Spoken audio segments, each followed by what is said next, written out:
안녕하십니까. 저는 경산에 원효 스님 탄생지로 유명한 제석사에서 소임을 보고 있는 해능입니다. 그리고 또 저희 동국대 병원 종립병원에 그 병원 내 법당이 있습니다. 법당에서 또 법사 소임을 또 겸해서 보고 있기도 합니다. 자, 이제 오늘 저희 법문의 주제는 꿈결의 무정설법 누가 듣는가. 자, 제가 이제 저 경산에서 이번 BBS 지금 이 시청자 여러분들을 만나 뵙기 위해서 열차로 이동을 해서 여기에 도착을 했습니다. 근데 여기 오는 동안 그 택시를 탔는데요. 택시를 탔는데 택시 기사님께서 저 앞에 이게 마포대로를 이렇게 돌아야 돼요. 근데 저한테 하시는 말씀이 스님 여기서 내려서 건너가시겠습니까? 그랬어요. 근데 제가 고집을 피워서 저번에 오니 돌려주던데 돌아서 내려주세요. 이렇게 대답을 한 거예요. 근데 오늘 마침 보니 차가 되게 많이 밀려요. 저번에 제가 BBS를 방문했을 때는 그냥 이렇게 바로 이렇게 쑥 돌아서 이렇게 들어왔거든요. 그래서 제가 오늘 딱 드는데 우리 시청자 여러분들을 제가 얼마나 깨울 수 있을까? 이 고민이 되었어요. 이 고민. 우리가 의심을 하잖아요. 낯선 것에 대한 의심은 제가 오늘 경험한 것처럼 할 수 있어요. 그 기사분이 말씀하신 것처럼 잠깐 그 건널목에서 내려서 한 100m 걸어왔더라면 이 마포대로를 이렇게 유턴을 해서 돌아오는 시간보다 충분히 절약될 수 있는데 저는 그 기사님이 말씀하신 것을 의심을 했어요. 뭐 때문에 그러지? 의심을 했거든요. 근데 저희는 경험하지 않은 것들에 대해서는 아주 의심은 쉽게 합니다. 근데 저희가 생활에서 익숙해져 있는 것들에 대한 의심은 거의 하지 않고 살아요. 그래서 오늘의 법문은 아마 그것과도 굉장한 연관이 있을 것 같습니다. 저희가 평상시에 늘 같은 패턴으로 익숙해져 있는 것은 거의 느끼지 못하고 살아갈 거라고 저는 보고요. 그렇지만 새로운 것은 아마 감각적으로 빨리 느낄 거라고 저희는 봐져요. 그렇다면 무정이 내 안에도 무정이 있죠. 살아있는 것이 유정이라고 우리 불교에서는 정의를 내리고 있지만 살아있으나 정말 살아서 깨어 있느냐? 그것은 유정과 무정의 차이가 또 있을 것 같습니다. 이 법문을 하는 저를 비롯해서 지금 TV 앞에 앉아 계실 우리 BBS 시청자 여러분들이 오늘 꿈에서 얼만큼 깨어날 수 있을까? 그 꿈을 제가 조금이라도 깨울 수 있을까라는 조금 걱정은 저도 됩니다. 불안이 제게 있는 것 같습니다. 자, 이제 법문의 주제에 맞게 세 가지 제가 비유를 들어서 오늘 법문을 서로 함께 생각해보는 시간을 갖도록 하겠습니다. 저희 경어집에도 나와 있고요. 이제 무상설법을 누가 듣는가라는 주제에 경어선사님, 경어선사님도 그렇고 그리고 정강큰 스님도 저희와 이러한 법문을 하셨습니다. 그리고 청어당 법문집에도 나와 있고요. 그 법문집에 이제 사구 개송이 있습니다. 일침객잡몽, 일침객잡몽, 공중비과조, 일침객잡몽, 잡몽입니다.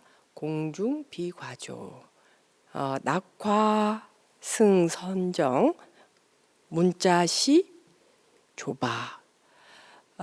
이 개송하고요. 그리고 금강경에 32품 제일 마지막에 나와 있는 개송이 있습니다. 일체유의법, 여몽환포영, 여로여겨전, 응작여시관.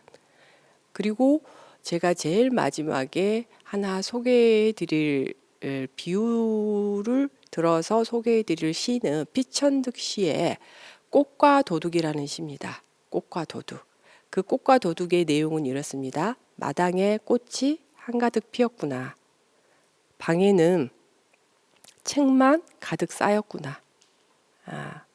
가을에 꽃이나 따서 꽃신을 따서 나가봐야 되겠구나. 아마 이게 정확한 제가 시 내용인지 모르겠지만 제 기억 속에는 그렇습니다. 가을에 꽃이나 내가 구하러 가야겠다. 요런 거예요.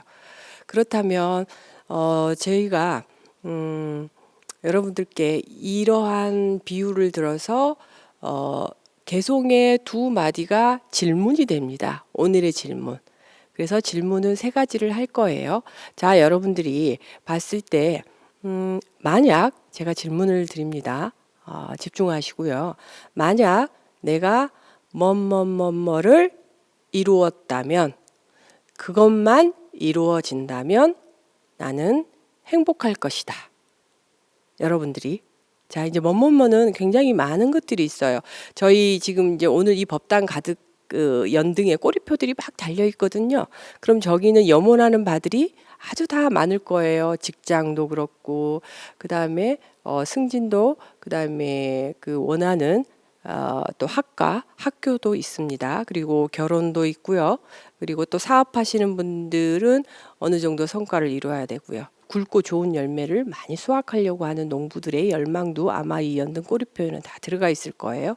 근데 그런 것들이 다 이루어진다면, 그것만 이루어진다면 나는 행복할 것이다. 잠깐 다 생각을 하셨을 것 같아요. 그러면 두 번째 질문입니다. 그러면 만약 그것이 이루어지지 못한다면 나는 여기에 대한 결과물을 얻지 못해서 나는 불행한 사람이다.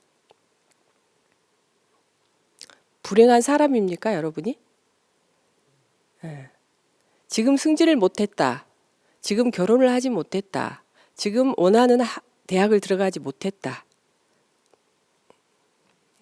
사업에 성공하지 못했다. 이게 이제 불행한 사람일까요? 나름 이걸 불행하다라고 생각을 하느냐? 두 번째 질문입니다. 그리고 세 번째 질문. 만약 그것을 이루었다고 해도 과연 정말 이게 진정한 나에게 행복이냐, 축복이냐? 정말 꼭 이루어져야 한다. 이게 저희가 가지고 있는 고정관념이죠. 패턴들이죠. 그렇지만 많은 그 선지식들이 그러한 개송을 남겼을 때 앞에 둑구에 대한 당신 스스로의 질문이죠. 한 베개를 베고 있는 객들은 다들 쓸데없는 잡몽들을 꾸고 있다라는 말이에요.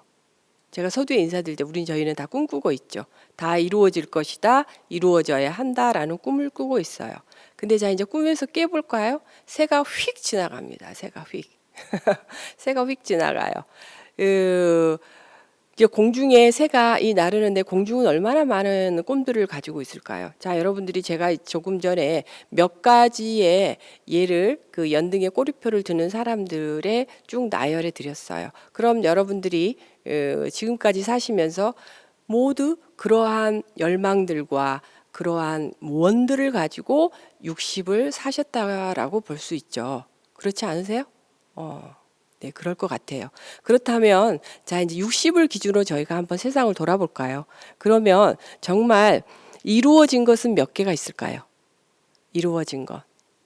근데 돌아보세요. 돌아보면 60까지 살지 않았어도, 저도 이제 내일 모레 60이지만 60까지 살지 않았어도 저희가 돌아보면 이루지 못한 것들이 더 많습니다.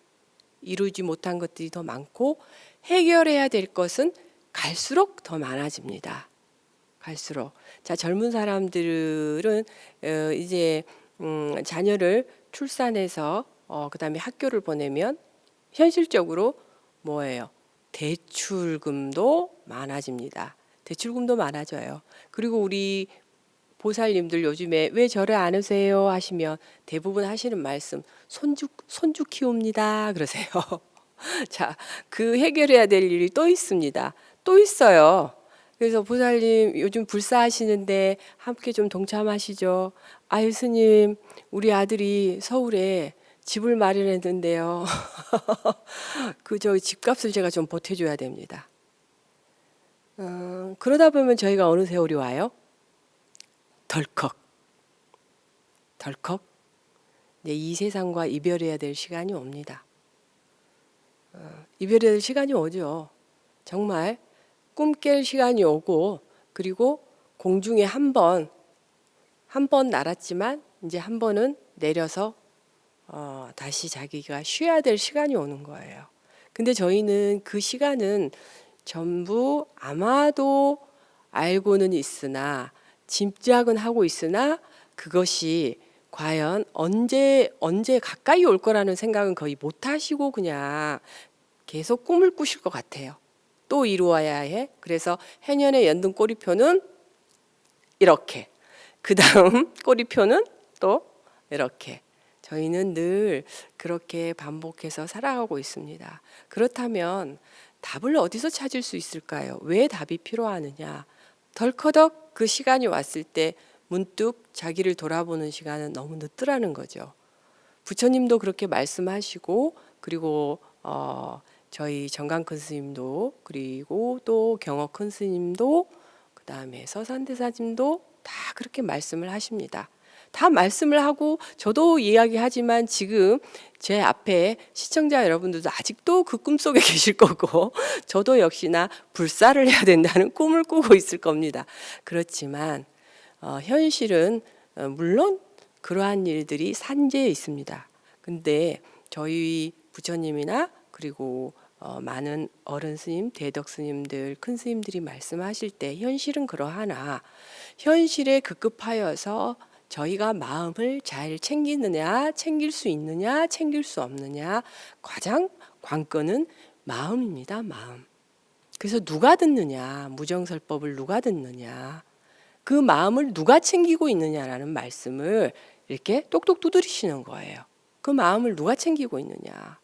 정작, 자, 여러분 비유를 들어볼까요? 제가 지금 배가 꼬르륵 고파요. 아침에 새벽부터 경산에서 이제 오다 보니까 아침을 못 먹어요. 배가 막 고파요. 배가 막 고파서 제가 좀 밥을 좀 먹어야 되겠는데요.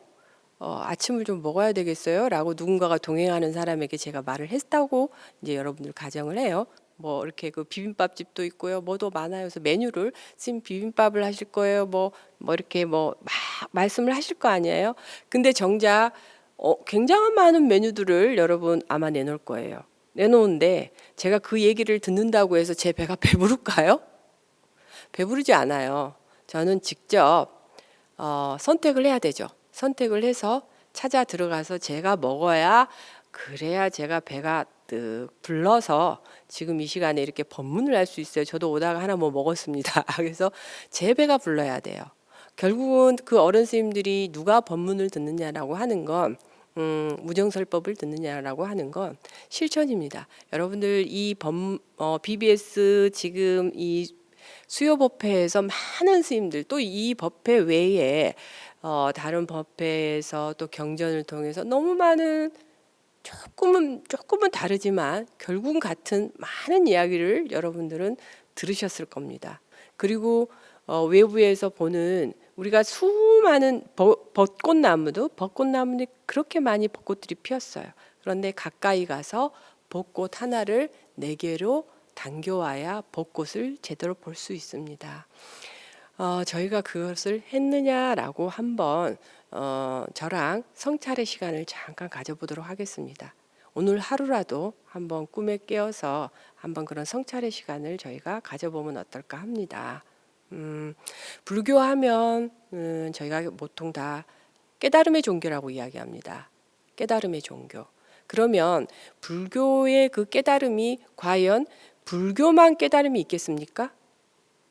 깨달음의 종교라고 하는 건 즉 무엇을 얘기하느냐? 내가 깨달을 수 있어야 되는 거예요.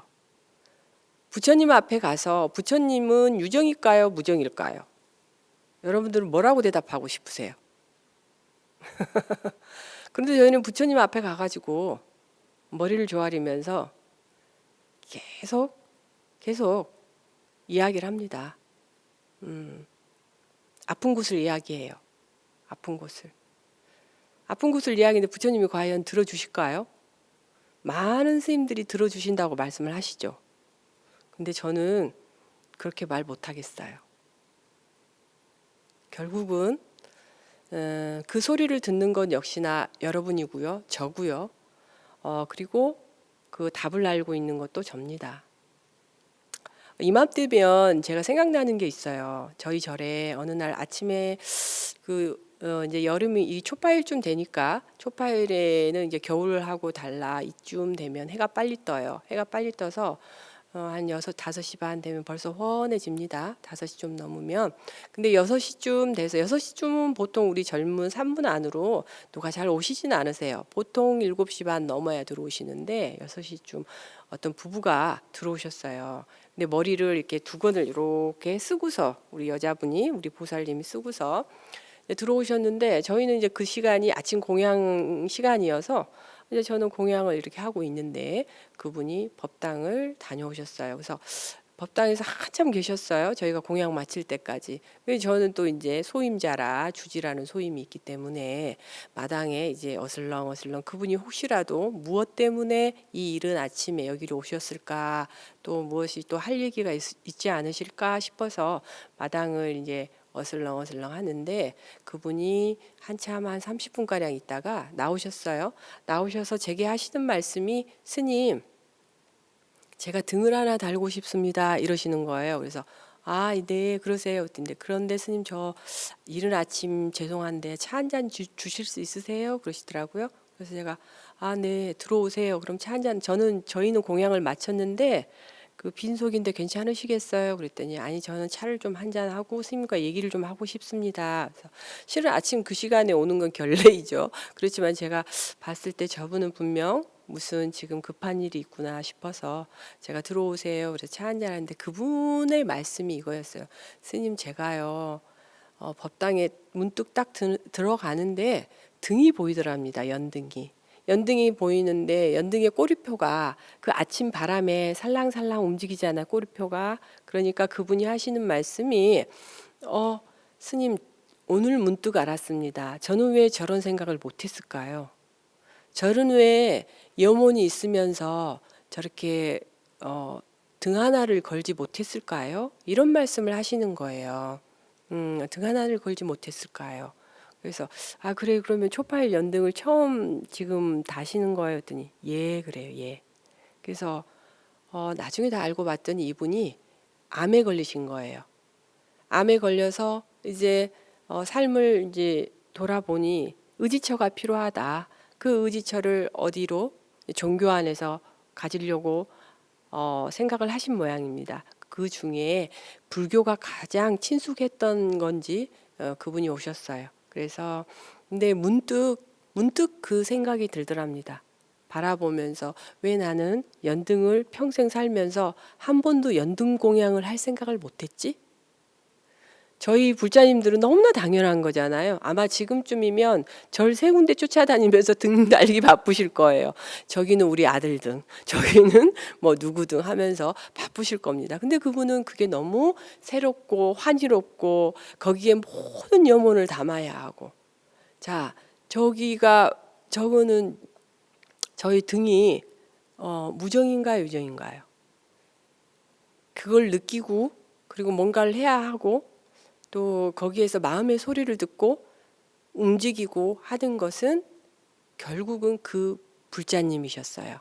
그분은 아침에 계속 오셔서 그렇게 그 아픈 그 시절을 부처님과 함께 더불어서 부처님을 의지하면서 이렇게 회복해 가는 모습을 봤어요. 그리고 마지막에 나중에는 아주 건강하게 웃는 모습으로 또 인사를 해주셔서 더욱 감사한 일이었고요. 저희가 무정이라고 하는 것은 저희가 마음의 의지처인 듯합니다. 마음이 우울하다가도 봄날에 저희가 벚꽃이 아주 화려하게 찬란하게 필 때 저희가 밖에 나갔을 때 그 벚꽃을 보면서 위로를 받고 환희심 내고 그리고 저 벚꽃처럼 또 생생하게 생명력을 얻고 또 뭔가가 또 활발하게 마음의 활기를 찾기도 하고 예, 그리고 갔다 와서는 마음이 환해졌다라고 말씀들을 하십니다. 그래서 무정에서 그런 것을 느끼는데 결국은 무엇이냐?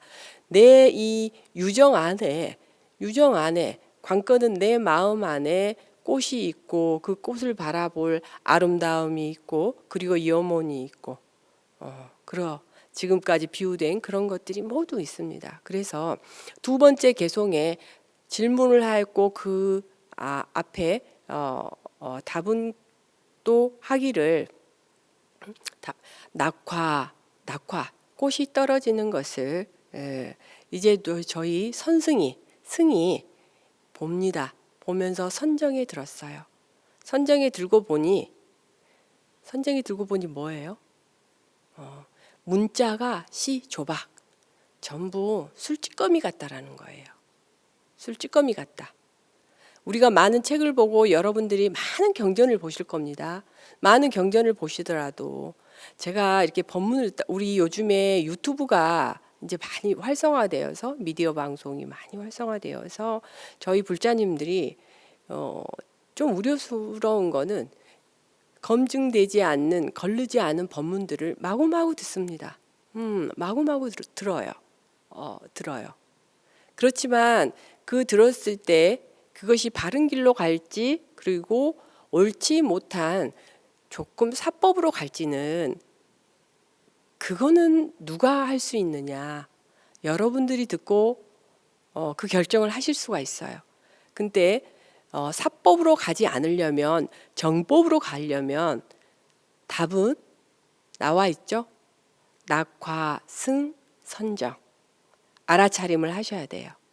알아차림이 굉장히 중요하고 사유가 중요하고 그리고 본인이 늘 의심하려는 요 태도가 중요합니다. 의심하려는 태도. 이 개송을 정강큰 스님이 쓰시면서 뭐라고 비유하시냐면요. 중노로 40년 하셨대요. 정강큰 스님이. 중노로 40년 했다. 법상에 올라가서 하시는 말씀이 중노로 40년 했다. 근데 모든 경전의 말씀이 깨달아라, 깨우쳐라, 공부해라, 공부하면 부처가 되리라. 다 들어있다는 거예요. 근데 40년 너무 즐겁게 보시기만 하셨다는 거예요. 근데 돌아보니 나는 뭐 하냐는 거예요. 나는 뭐 하냐. 너무 즐겁긴 했는데 나는 뭐 하냐는 거. 나는 뭐 하느냐. 그리고 제가 우리 불자님들께 이러한 법문을 하기 위해서 저도 계속 사유하는 것으로 돌아봅니다. 계속 제 삶도 다시 돌아보고 왜? 언행일치가 되어야 되니까. 저희가 왜 분노가 일어나고 탐진치 안에서 계속 머무는지 아세요?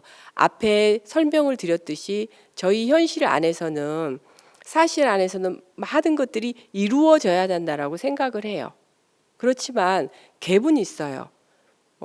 정말 처음에 질문을 제가 드렸을 때처럼 정말 행복하느냐, 그것을 이루어졌을 때 정말 행복하느냐, 그것만 있으면 행복할 것 같은데 우리는 계속 미해결된 문제들을 계속 마주하고 있다라는 이 사실 안에서 그 사실들이 쭉 있지만 미해결된 사실 안에서 여러분들 마음이 절대 일어나지 않느냐라는 거예요. 중요한 거는 계속 마음이 불뚝불뚝 일어날 거라는 거죠. 그래서 결국은 불행이다라고 얘기하는 거예요. 결론적으로 그 사실이 우리가 그 대학 못 가도 불행하진 않아요. 그런데 왜? 화가 나면서 불행하다라고 느끼는 거예요. 저희가. 불행하다라고 느끼는 거예요. 그래서 그 불행하다 그 순간 사실을 사실답게 명료하게 볼 수 있는 힘은 결국은 사유할 수 있는 힘이 있느냐 없느냐는 거예요. 그래서 부처님의 경전을 여러분들이 많이 보고 연부를 많이 하는 것은 그것이 도구가 돼서 그때 그 상황에 사실을 명백하게 볼 수 있는 힘을 기르는 시간을 투자하는 거고, 그것을 통해서 반조할 수 있는 내적 힘을 길르라라는 말씀이지, 계속 그런 말씀들에 젖어서 즐거움에만 빠져 있지 않나. 우리가 이 시간 저하고 우리 불자님들하고 한번 점검해 보자, 이런 법문을 저는 오늘 드리고 싶습니다. 저희 이제 그 초파일이 되어서요. 그 연등하면 여러분 연등을 어디다 공양하세요? 연등을 어디다 공양하세요?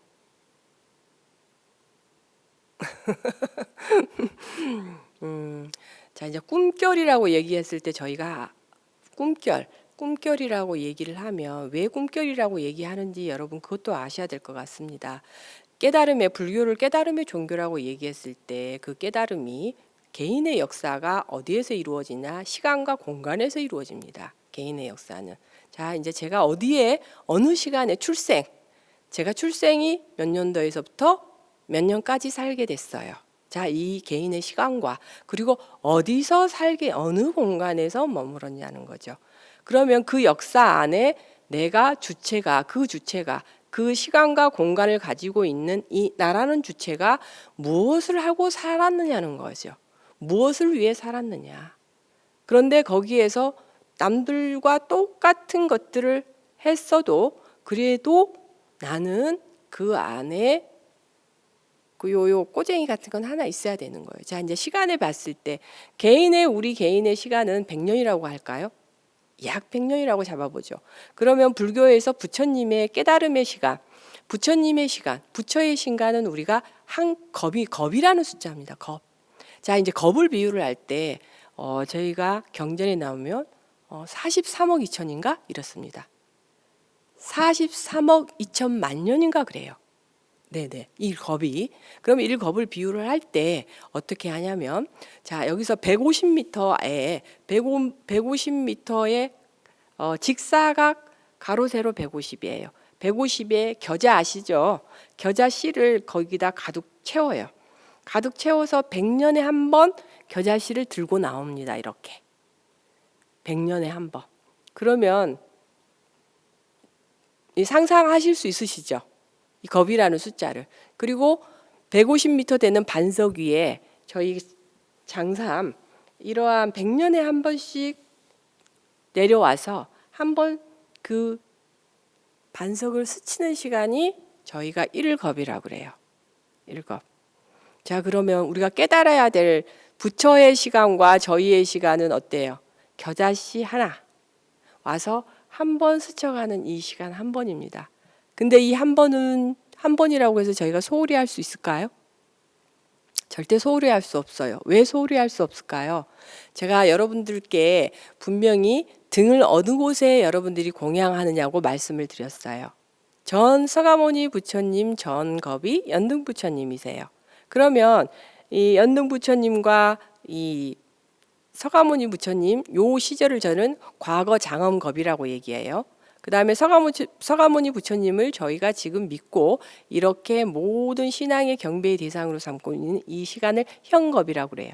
그러면 저희는 현겁이 지금 아까 말씀드린 대로 겨자의 한 번의 출생을 우리는 기억하지 못해요. 몇 번의 겨자씨의 출생인지. 그렇지만 알고 있는 지금으로서는 한 번의 겨자씨 출생입니다. 한 번의 출생. 그러면 저희는 아직도 꿈속에 있다라고 봐지는 거죠. 다음에 한 겨자가 나오기 전까지. 자, 그러면 서가모니 부처님의 과거불이 연등불이에요. 그 다음에 미래의 부처님이 미륵불이죠. 근데 미륵불 하면 여러분들 뭘 제일 잘 알고 계세요? 방가사유상. 미륵보살님이 지금 고민하고 계실까요? 언제 출연할지? 그게 방가사유상일까요? 저는 해석을 달리합니다. 다음 세상에 보살로 계시는 이 미륵보살은 선정이 들어있는 거죠. 그렇다면 여러분들은 공양의 의미는 연등공양은 뭐냐? 올해 이민년에 연등공양을 하실 때 여러분들은 수기를 받고자 공양을 올리시는 겁니다. 서가모니 부처님께 미륵불로. 근데 수기를 그냥 아무나 주나요? 안 줍니다. 경전 맥만덕 독서내겠다고 막 주실까요? 안 주셔요. 뭘로 주실까요? 무엇으로 수기를 주실까요? 자, 여러분들 이건 숙제입니다. 여러분들 숙제예요. 오늘 이 법문을 듣고 내가 수기를 받는다. 나 분명 바른 원을 세우시고 정법을 잘 믿으셔서 다음 생에 미륵 부처님이 오시기를 기다리는 내 마음의 험난함으로 오시기를 기다리는 게 아니라 지금 이 순간 내가 가지고 있는 그 험난한 자갈밟기, 탐진치 이런 것들을 될 수 있으면 잘 고르시고 지금 금생에 미륵보살로 살 수 있는 기회를 한 번 얻으신 거예요. 이 기회를 놓치지 마시고 사유하는 미륵 방가사유상을 생각하시고 늘 매일매일을 점검하시고 그리고 정말 내가 부처님 정법대로 사는 것은 오로지 내가 깨달음을 위해서 오늘 이 시간 경전을 위해서 경전을 이렇게 보시다가 그리고 연부를 하시다가 다시 내 삶을 돌아보고 그리고 늘 의심하고 이것이 옳은 것인지 이러한 자세가 우리 불자들에게 굉장히 필요하지 않을까 싶어서 오늘 법문을 이렇게 택하게 되었습니다. 올해 이민년 그 연등공양 의미 있게 공양하시기 바랍니다.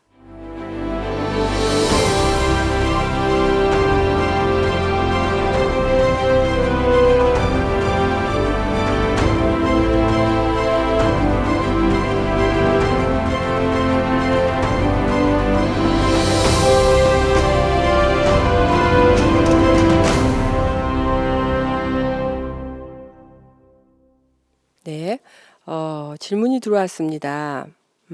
첫 번째 질문입니다.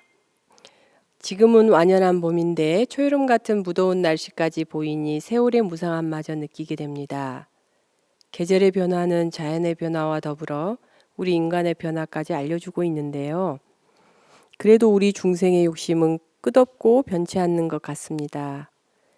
이러한 중생심을 다룰 수 있기나 한 건지요. 중생심을 다룰 수 있을까요, 없을까요? 제 경험을 조금 말씀드릴게요. 이제 중생심에는 여러 가지가 있을 것 같아요. 탐진치를 우리가 보통 중생심이라고 얘기했을 때 선한 마음도 중생심이에요. 그렇지만 중생심을 이야기할 때는 보통 부정적인 얘기를 할 때 우리가 중생심이라고 이야기를 하죠. 채워야 할 어떤 대상을 가지고 있는 걸 우리가 중생심이라고 이야기하지 않나 싶어요. 그래서 저한테는 다를 수 있기나 한 건지요 봤을 때 제 경험으로 봤을 때는 역시 이것도 오늘 법문처럼 알아차림이었습니다. 이제 알아차림이라는 게 어떤 거 알아차림이냐면 자 이제 볼까요? 이제 머무름 알아차림, 멈춤입니다. 멈춤. 중생심을 멈추기 위해서는 멈춰야 합니다. 다룰 수 있는 건 오로지 멈춤밖에 없어요. 제가 청소하는 것을 굉장히 중요하게 생각하는 사람 중에 하나입니다. 청소하게 먼지 끼고 뭐 이렇게. 그래서 청소 도구들에 대한 관심이 많아요. 손걸레질을 앉아서 이렇게 훔치고 다니면서 청소합니다. 근데 이게 중생심하고 무슨 이유가 있냐고요?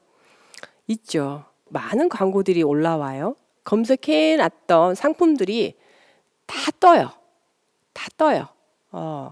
그리고 이렇게 컴퓨터 첫 화면 메인 화면을 떠도 중간에 광고가 제가 청소기를 검색했기 때문에 청소기 종류들만 다 뜹니다. 이렇게.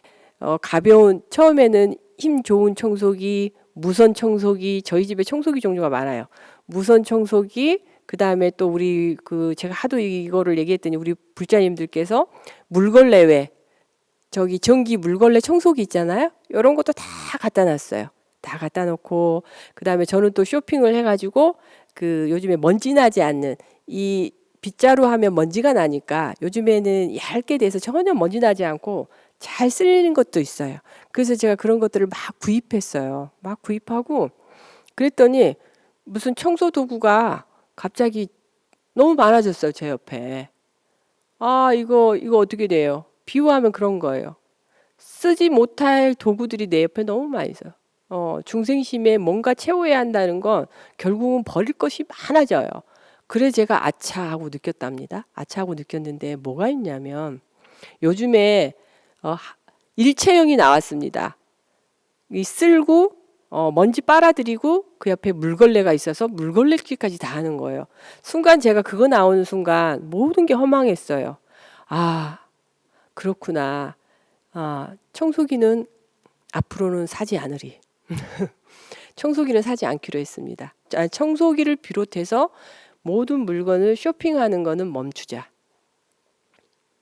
저희가 보니까 그때 당시 이게 순간 필요한 거지 정말 필요한 건가? 요 점검이 필요한 것 같아요. 잠깐 손쉽게 저거를 얻을 수 있다라는 거. 요즘에 저희 이렇게 이 물질 문명이 발달되면서 그리고 이제 우리가 고속 인터넷 시대가 오면서 너무 손쉽게 빠른 결정들을 생각을 깊이 하지 않고 내리게 되는 상황들이 와버렸어요. 주변의 상황들이. 그래서 중생심을 우리가 조금 더 다룰 수 있다는 건 잠깐 멈춰보는 거예요. 그 잠깐 멈춰보는 좋은 코너가 어디 있냐. 쇼핑을 하시면 거기 장바구니가 이렇게 있더라고요. 그래서 그 장바구니에다가 물건을 넣어놓고요. 다른 일을 해보세요. 다른 일을. 그러면 어느새 그 물건을 사야 한다는 욕망이 사라지고 없어요. 그리고 꼭 그 물건이 아니어도 저는 생활하고 있더라고요. 그러니까 여러분들 혹시 내 중생심에 뭔가가 저희가 중생심이 발현되는 건 하나의 싹입니다. 하나의 싹. 그것을 그대로 사장시키고 없앨 건지 아니면 그걸 싹을 틔워서 계속 또 번뇌를 일으켜야 할 건지는 여러분들이 잠깐 장바구니에 넣어놓고 한번 생각해 보세요. 그러면 만약 그걸 우리가 행동으로 취하지 않게 되면 그거는 없어지는 겁니다. 어느 정도 시간이 지나면 없어져요. 그래서 여러분들이 중생심이 일어난다 그러면 그때는 자리에서 일어나서 절을 찾아가시든지 아니면 누군가와 만나서 선지식과 아니면 스님과 만나서 법담을 나누시면서 환기를 시키시고 그리고 시간을 돌리세요. 네, 그래서 중생심은 다룰 수 있습니다. 요즘에 보니 장바구니에 그거를 클릭을 하고 넣어놓고 절대 그걸 다시 시간을 딴 곳에 보내세요. 충분히 쉽게 이해되셨죠? 중생심은 다룰 수 있습니다. 자, 그리고 이제 두 번째 질문입니다. 우리는 반드시 죽는다는 사실을 알면서도 언제 죽는지는 모르기 때문에 죽음의 공포에 시달리기보다는 차라리 안심하고 새로운 내일, 희망하는 미래를 꿈꿀 수도 있는 것 같습니다. 언제 죽을지 모른다는 것이 어떻게 보면 축복이 아닐까 싶기도 한데요. 어떻게 보시나요? 그렇죠. 언제 죽을지 모른다는 것이 어떻게 보면 축복일 수 있죠. 왜? 이 질문은 죽음이 이제 두렵기 때문에 이러한 질문을 하신 것 같아요. 그런데 한번 또 이것도 비유를 들어볼까요? 저희가 간혹 휴가철에 휴가 한번 가면 마음이 어때요? 마음이 휴가 이제 가면 아이들은 막 들떠 있고 그리고 부모님들도 휴가에 가면 휴가지에서는 굉장히 여유로워지죠. 다 휴가지에 가서 싸우고 돌아오는 분들도 보통 계시지만 휴가지에 가서 갖는 즐거움과 그리고 여유로움과 그리고 새로운 발견들이 있습니다. 새로운 발견들이.